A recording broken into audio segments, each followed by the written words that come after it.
Assalamu alaikum all of you students, how are you? Hope all of you be good. तो आज बेटे हम first year chemistry का chapter number second three states of matter का lecture number 4 लाए हैं और आज के लेक्चर में बेटे हम चार्ल्स लॉ को डिस्कस करेंगे। तो स्टार्ट करते हैं फर्स्ट इंट्रोडक्शन से, इंट्रोडक्शन ऑफ चार्ल्स लॉ। तो कहते हैं कि this law was given by Charles. ठीक है, ये लॉ किसने दिया बेटे? चार्ल्स ने दिया था, इस वजह से इसको कहते हैं चार्ल्स लॉ।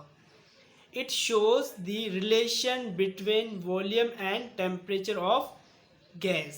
ठीक है, और ये हमें क्या बताता है? इट्स गिव द रिलेशनशिप किसके बारे में? टेम्परेचर एंड वॉल्यूम, यानी कि गैस के वॉल्यूम और टेम्परेचर में क्या रिलेशनशिप है, यानी कि ऐसा कहेंगे टेम्परेचर का वॉल्यूम पे क्या अफेक्ट है, इस चीज़ को ये लॉ डिस्क्राइब करता है। ठीक है बेटे, तो स्टेटमेंट पढ़ते हैं चार्ल्स लॉ की के क्या स्टेटमेंट है।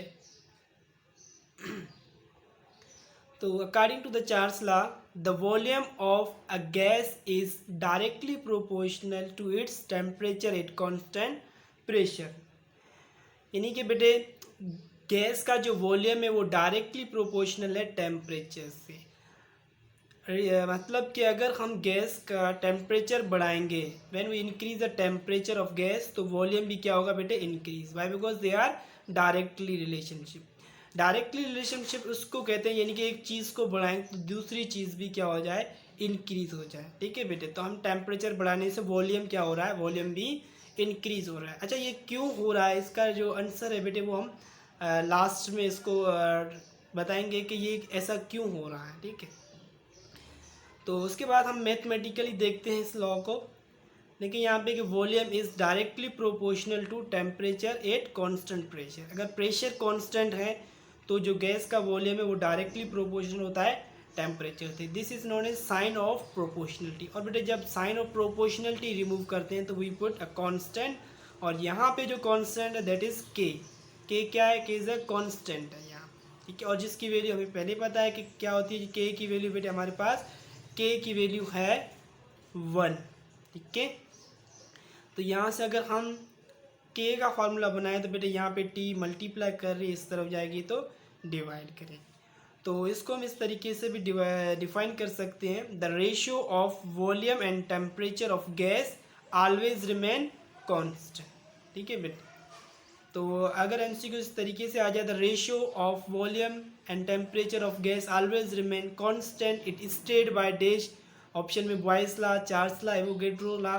तो किसकी स्टेटमेंट है? This is a Charles law की स्टेटमेंट है। ठीक है बेटे, उसके बाद हम डेरिवेशन को देखते हैं। तो फॉर इनिशियल स्टेट के लिए हम कह सकते हैं V1 T1 is equal to के। तो ये हमारी इक्वेशन नंबर हो जाएगी 1। और फॉर फाइनल स्टेट में V2 upon T2 is equal to के, और ये इक्वेशन नंबर हो जाएगी हमारे पास सेकेंड। और अब हम क्या करेंगे? दोनों इक्वेशन को कर लेंगे कंपेयर, 1 और सेकेंड को। तो हमारे पास एक्सप्रेशन जो बन जाएगी derivation, that is V1 upon T1 is equal to V2 upon T2।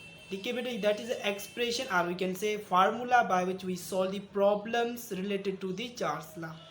Charles law से जो रिलेटेड प्रॉब्लम्स है उस प्रॉब्लम को इस फार्मूला से हम सॉल्व कर सकते हैं। ठीक है, तो अब बेटे हम बात करते हैं ग्राफ की। सो यहाँ पे हमारे पास एक ग्राफ गिवन है। ठीक है, that is about volume and temperature versus. ठीक है, तो यहाँ से ये हमारे पास वॉल्यूम है और ये टेम्परेचर, और ये दिस स्ट्रेट लाइन ग्राफ है। ठीक है बेटे, जैसे जैसे वॉल्यूम यहाँ से बढ़ता है तो टेम्परेचर भी इंक्रीज। अब देखिए यहाँ पे 10 केल्विन, 10 केल्विन पे अगर हम वॉल्यूम देखें तो ये रहा वॉल्यूम। ठीक है, और अगर हम 20 केल्विन टेम्परेचर इंक्रीज करें, यहाँ पे अगर हम वॉल्यूम देखें तो देखिए वॉल्यूम यहाँ से ये रहा। ठीक है बेटे, तो जैसे जैसे यानी कि इस टेम्परेचर बढ़ रहा है तो वॉल्यूम भी इंक्रीज हो रहा है। तो यहाँ से भी हमें चार्ल्स लॉ जो के दिखाई दे रहा है कि वॉल्यूम और टेम्परेचर का आपस में कौन सा रिलेशनशिप है बेटे?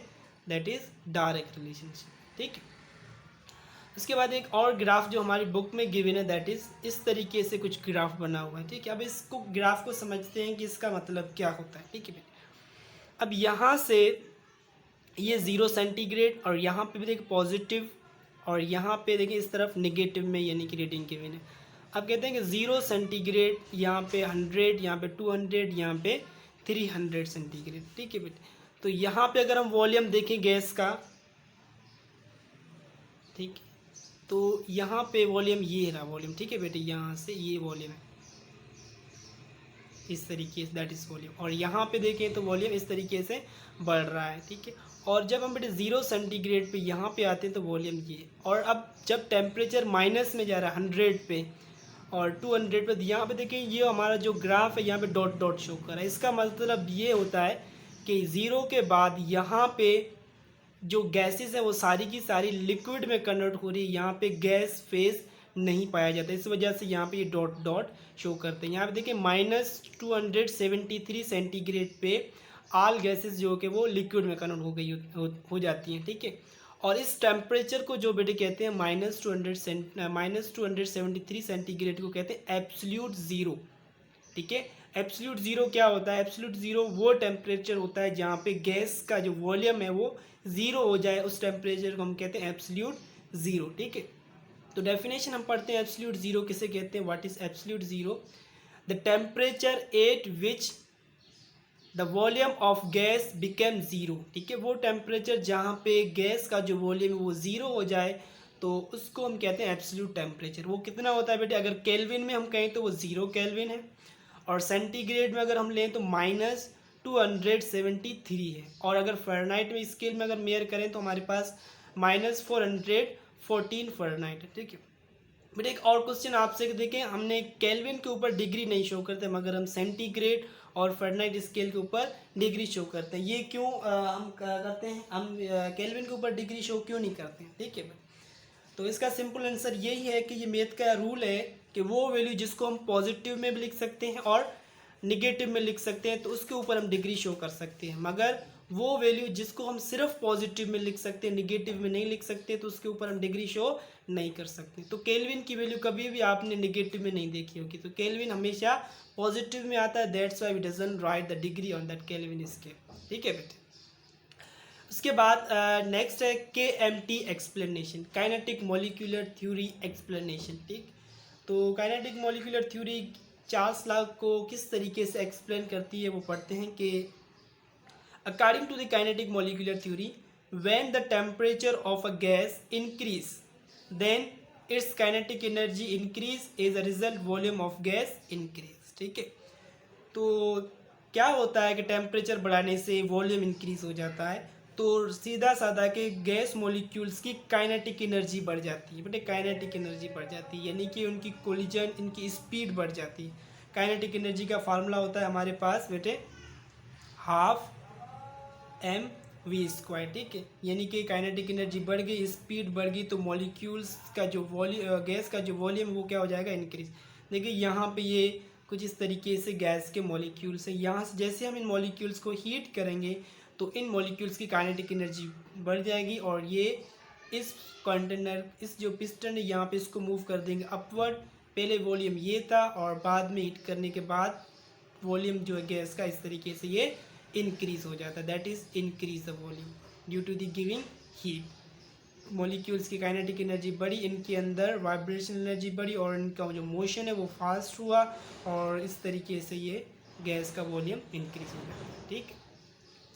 इसके बाद real gas does not follow Charles law at every low temperature, ठीक। वेरी लो टेम्परेचर पे रियल गैस चार्ल्स लॉ को फॉलो नहीं करती। Ideal gas follow this law at all temperature, और जो आइडियल गैसेस है बेटे वो चार्ल्स लॉ को फॉलो करते हैं ऑल टेम्परेचर, ठीक है। तो this is all about the Charles law. और उसके बाद हम जो है चार्ल्स लॉ का एक प्रॉब्लम सॉल्व करेंगे।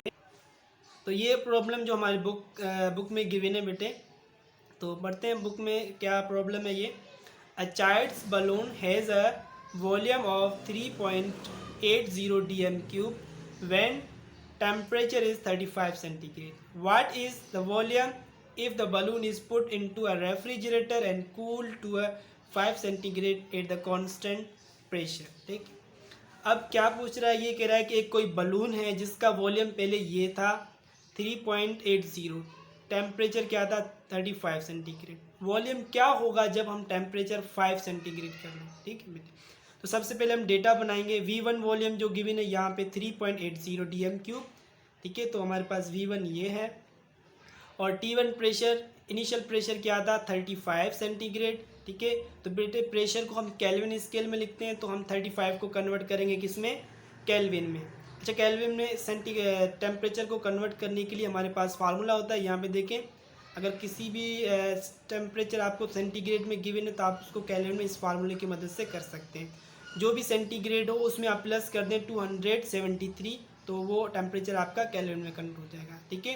तो हमारे पास सेंटीग्रेड कितने 35 और प्लस कर देंगे 273, तो हमारे पास ये टेम्परेचर आ जाएगा इस तरीके से 308 केल्विन आ जाएगा, ठीक है।